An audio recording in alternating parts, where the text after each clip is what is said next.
अस्सलाम वालेकुम जी, मैं हुमारिया अली। आप देख रहे हैं मेरा चैनल। तीफी बट का प्लांटेड इंटरव्यू तो बढ़ गया। तीफी बट झूठा है, ये झूठ बोल रहा है, झूठ बोलकर हमें फंसा रहा है।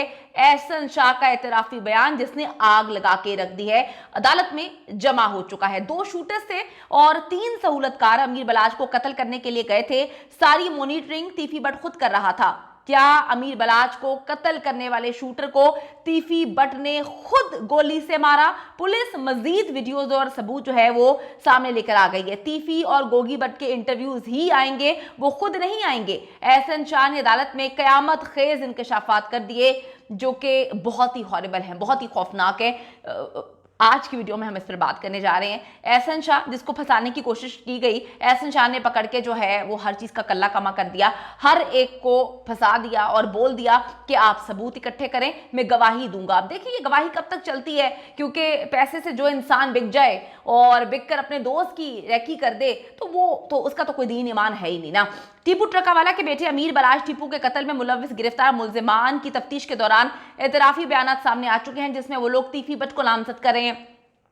सीआईए ने अमीर बलाज कत्ल केस में जेर हिरासत 7 मुल्जिमान का बयान जो है वो कलमबंद कर लिया है। मुल्जिमान ने तफ्तीश के दौरान एतराफ कर लिया है, बहुत सारी चीज़ों का एतराफ कर लिया है, जिससे जो कातिल हैं उनके पैरों तले से तो ज़मीन निकल जाएगी। पुलिस ने बताया कि अमीर बलाज टीपू के मुकदमे में नामजद जो है मुल्जिम तीफी बट, उन्होंने जो है इसको कत्ल करवाया। अमीर बलाज को कत्ल करने के लिए 2 शूटर्स और 3 सहूलतकार मौके पर मौजूद थे। पुलिस राय ने कंफर्म किया है कि अमीर बलाज को कत्ल करने वाले शूटर को किसने कत्ल किया, इस बात का ताहाल तायुन नहीं किया जा सकता, लेकिन हमें लग रहा है जो शवाहिद हमें बता रहे हैं कि इन्हीं लोगों ने कत्ल किया, ताकि शूटर अगर पकड़ा जाएगा जो बहुत करीब था तो वो सच्चाई उगल देगा, और ये नहीं चाहते थे कि सच्चाई उगले। और बहुत पहले से प्लान था कि जब ये अमीर बलाज को कत्ल कर देगा पॉइंट ब्लैंक से, तो इसको भी कत्ल कर दिया जाएगा।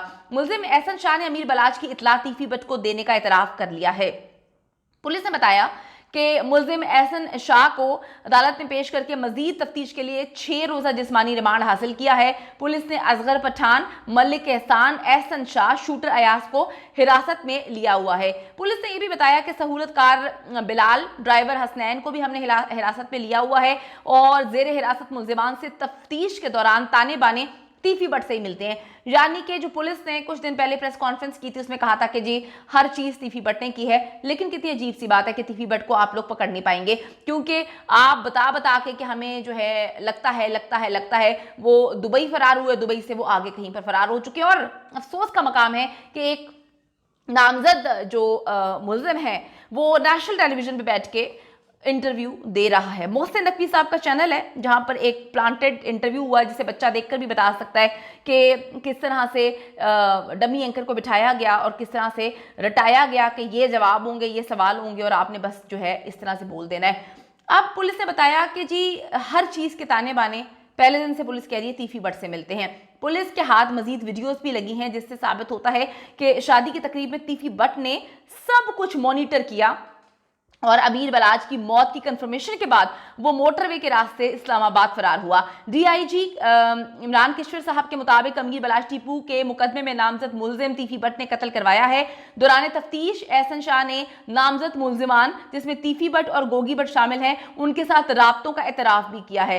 पुलिस का कहना है कि हम पर बहुत ज्यादा प्रेशर है, हम इस वक्त इंतहाई प्रेशर जो है वो बर्दाश्त कर रहे हैं, लेकिन ये कत्ल कितनी प्लानिंग से किया गया हम अभी तक तीफी और गोगी बट को गिरफ्तार नहीं कर पाए।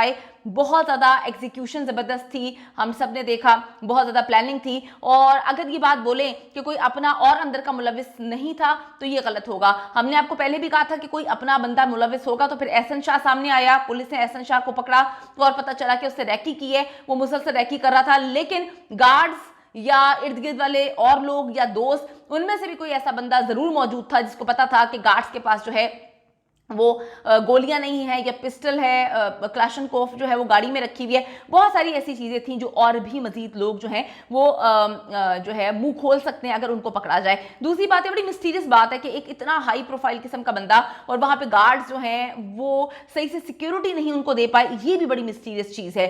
सीआईए का कहना है कि इन दोनों को पता था कि सबूत सामने आ जाएंगे, इसीलिए ये लोग मुल्क से फरार हो गए।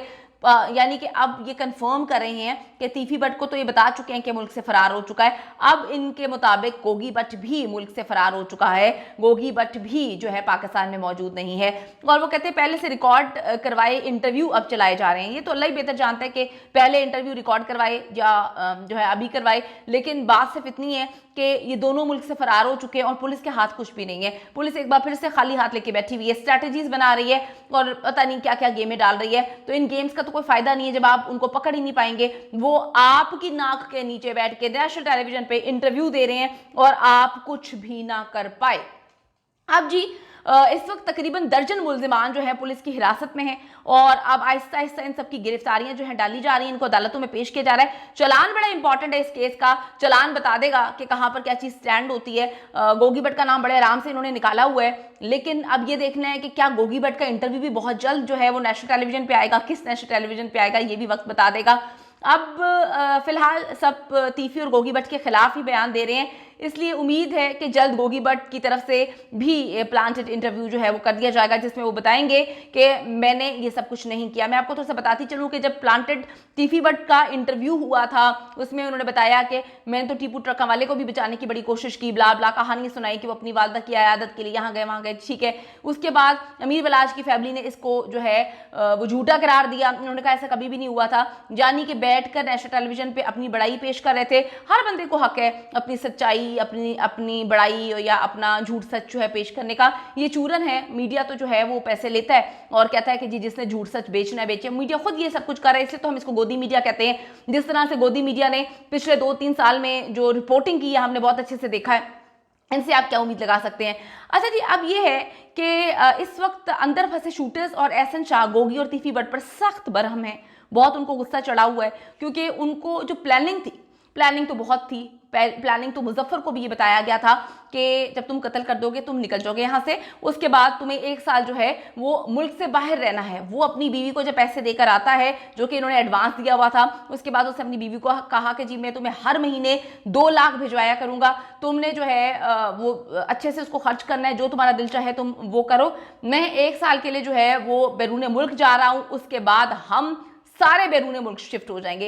यानी कि सबको सेटल करने की बारे में कहा गया था कि सबको हम पाकिस्तान से बाहर सेटल करेंगे, लेकिन एंड में ये दोनों फरार हो गए। शूटर को ऑन द स्पॉट मार दिया गया, जो कि पहले से प्लानिंग थी। उसके बाद आप देख लें एहसन शाह इस वक्त जेल के अंदर है। किसी ने नहीं सोचा था कि एहसन शाह सब कुछ कर सकता है। एहसन शाह ज्यादा ओवर एफिशिएंट बन रहा था और जब आप ज़्यादा एफिशिएंसी दिखाते हैं तो फिर आप जो है वो मुंह के बल गिरते हैं। तो वो इस वक्त वहाँ पर बहुत ही बरहम है, बहुत ही तपा हुआ है और अभी तो वो गरम गरम है और बोल रहा है कि जी ये कर दिया तीफी भट्ट ने, वो कर दिया गोगी भट्ट ने। उन्हें लगता था कि हमें फंसाकर ये खुद निकल गए हैं, ये अभी इनके दिमाग में बात है। सिर्फ जो बिलावल नामी मास्टरमाइंड है उसको तीफी भट्ट जो है अपने साथ दुबई लेकर गए हैं। अब वो कहाँ पर है पुलिस को ये भी नहीं पता। यानी कि वादा सबसे किया गया था, शूटर को भी सुहाने ख्वाब दिखाए गए थे, लेकिन उसको मार दिया और इनको भी मार दिया। एहसन शाह ये भी सुनने में आया है, कह रहा है कि मुझे भी कत्ल कर दिया जाएगा। कौन कत्ल करेगा, क्या कत्ल करेगा, या उसको डरावने ख्वाब आ रहे हैं कि मैंने अपने दोस्त के साथ दगा किया और मेरा अंजाम भी वही होगा। क्योंकि हमने सुना है कि जो किसी के लिए गड्ढा खोदता है वो उस गड्ढे में गिर जाता है। तो मेरे ख्याल में एहसन शाह भी ये सोच रहा है। कमेंट सेक्शन में जाकर जरूर बताइएगा कि आपको क्या इस तरह के दोस्त, रिश्तेदार या कोई अपने मिले हैं जिन्होंने आपको मारने की, फंसाने की, तकलीफ देने की कोशिश की। आप किस तरह से बचे हैं जरूर बताएं ताकि बाकी लोग इससे मुस्तफीद हो सकें।